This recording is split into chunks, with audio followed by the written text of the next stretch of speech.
आज BCom third year में हमारा लेक्चर था, कोई ज्वाइन नहीं हुआ, इसलिए मैं ये वीडियो आपको सेंड करूँगा।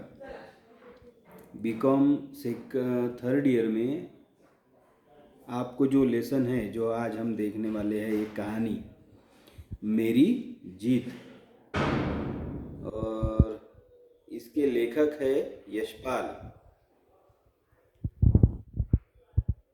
कटहल इन्हें बहुत पसंद है। कटहल पता है आपको? आपको पता होगा, आपने बहुत बार इसकी सब्जी तरकारी इसकी खाई भी होंगी। लेकिन जब मैं नाम बताऊंगा कि कटहल किसको बोलते हैं, तो आप बोलेंगे हाँ ये तो हमको पता है। तो हिंदी में कटहल फनस को बोलते। अब आपने तो फनस बहुत बार खाया होगा, लेकिन आपको इसका नाम पता नहीं कि इसी को हम कटहल बोलते हैं। तो यहाँ पर लेखक बोलते हैं कि भी कटहल इन्हें बहुत पसंद है। यानी फनस जो है, फनस की जो सब्जी है, फनस की जो तरकारी है, वो इन्हें बहुत पसंद है। इसीलिए कटहल की तरकारी बेसन देकर सदा अपने ही हाथों बनाती हूँ। यानी कटहल इन्हें बहुत पसंद है, इसीलिए कटहल की सब्जी बेसन देकर मैं अपने ही हाथों से इन्हें बनाकर देती हूँ। रसोई में थी, दरवाजे की घंटी बज उठी। आड़ से झाँक कर देखा, एक मामूली सी बूढ़ा आदमी था। यानी मैं रसोई में थी और तभी दरवाजे की डोरबेल घंटी जो है वो बज उठती है। आड़ से झाँक कर देखा मतलब बाजू से वो झाँक कर देखते हैं खिड़की से, तो वहाँ पर एक बूढ़ा व्यक्ति वहाँ दरवाजे पर खड़ा हुआ था। उसी हालत में आकर पूछा क्या चाहिए।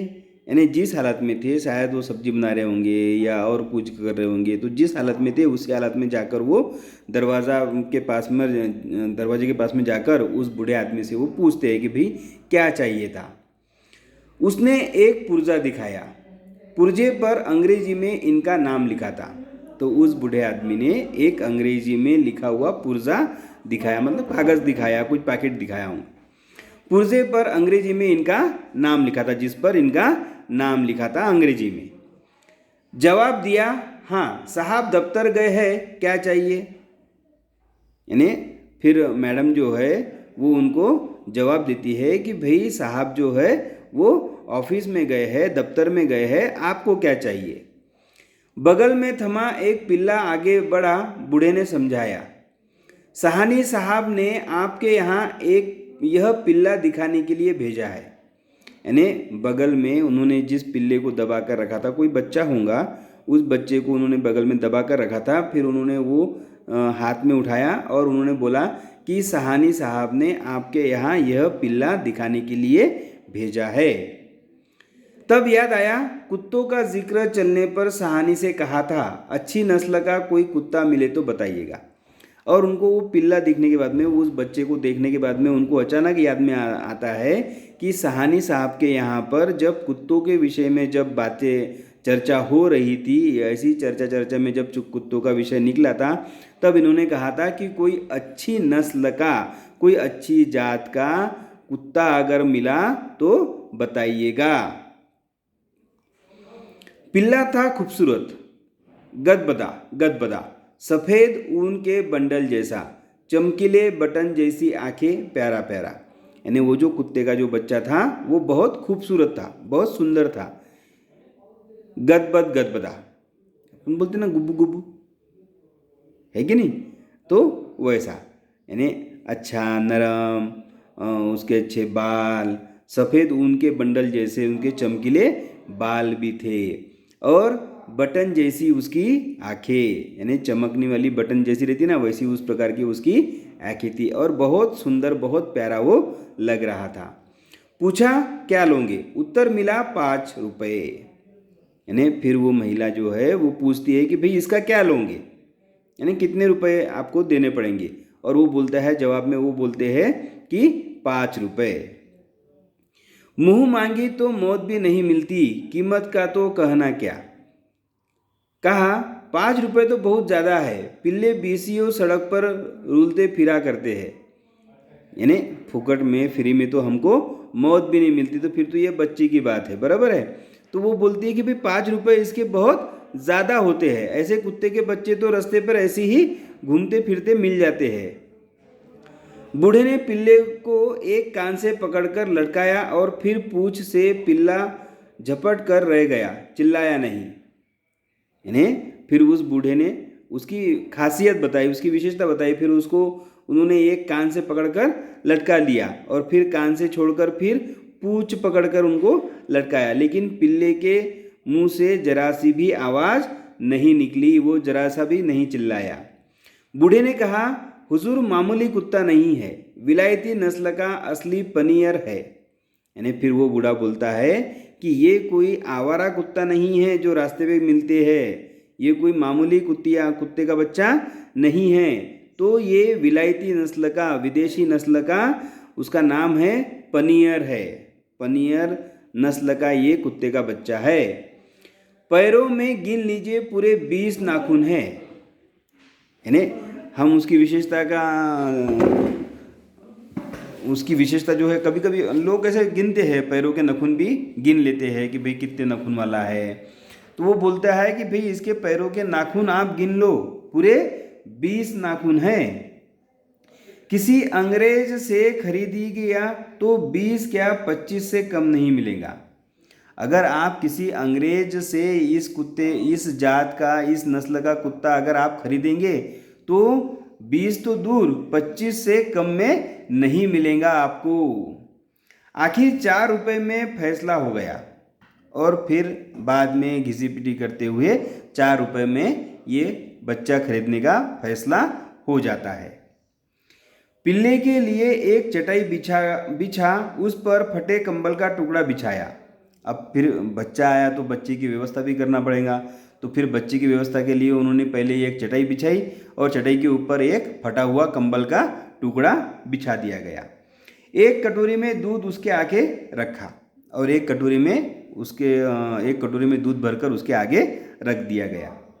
पिल्ला अभी तक माँ के दूध पर ही रहा होगा। अभी तक बच्चे ने माँ का दूध ही पिया होगा, उसे बाहर का दूध तो पिलाया नहीं गया होगा। जबान से लपक लपक कर दूध पीना उसे आता न था।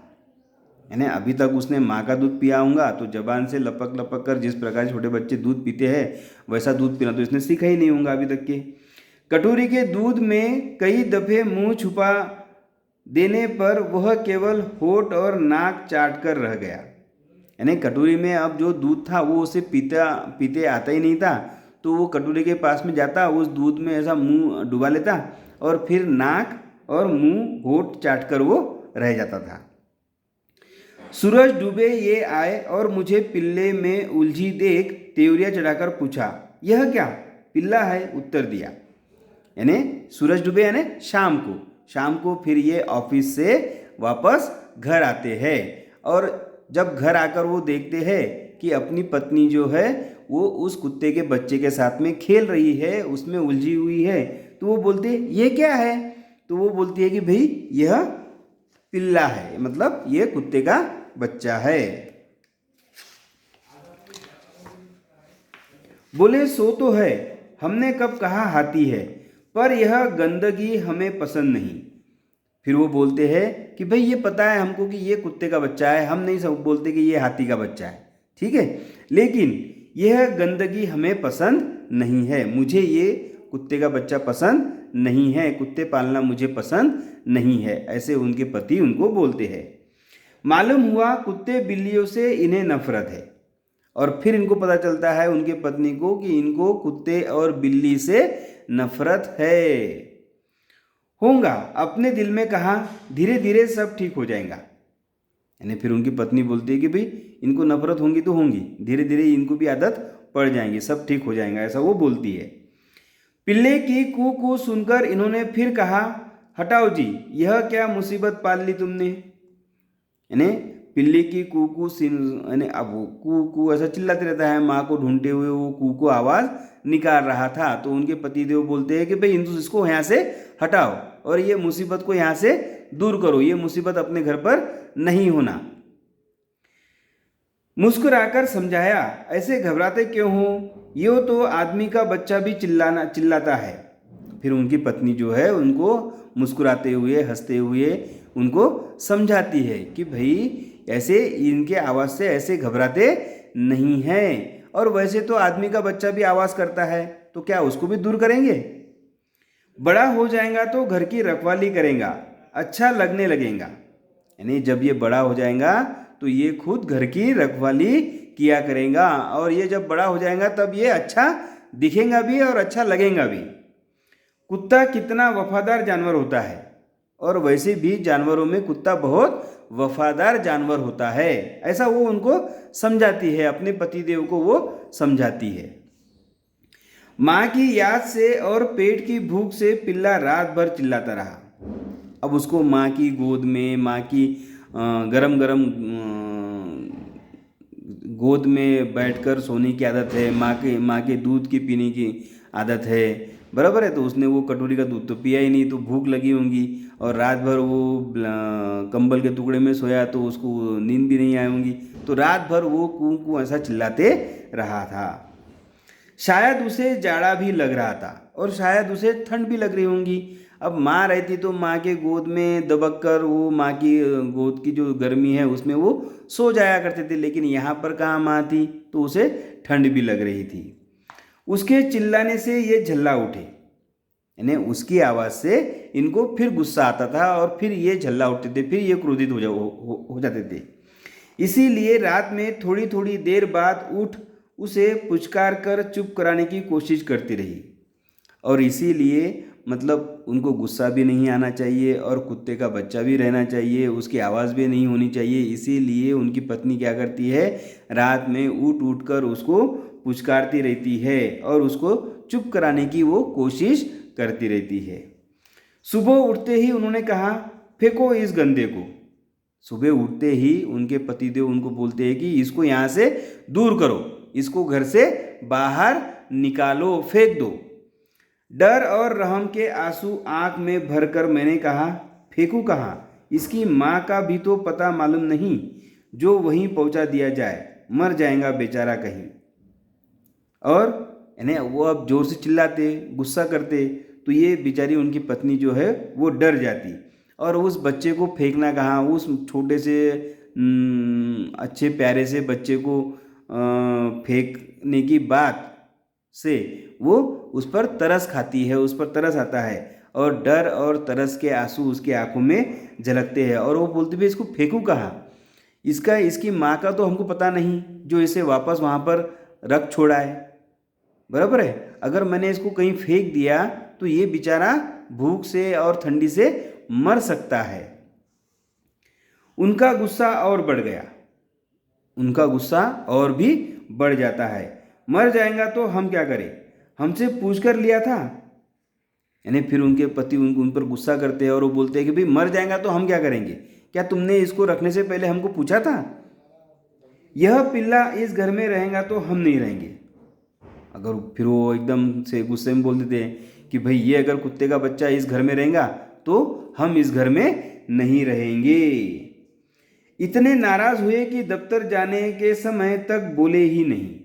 यानी इतने गुस्से में नाराज हो गए वो कि ऑफिस में जाने तक के उन्होंने इनके पत्नी से बात तक नहीं की।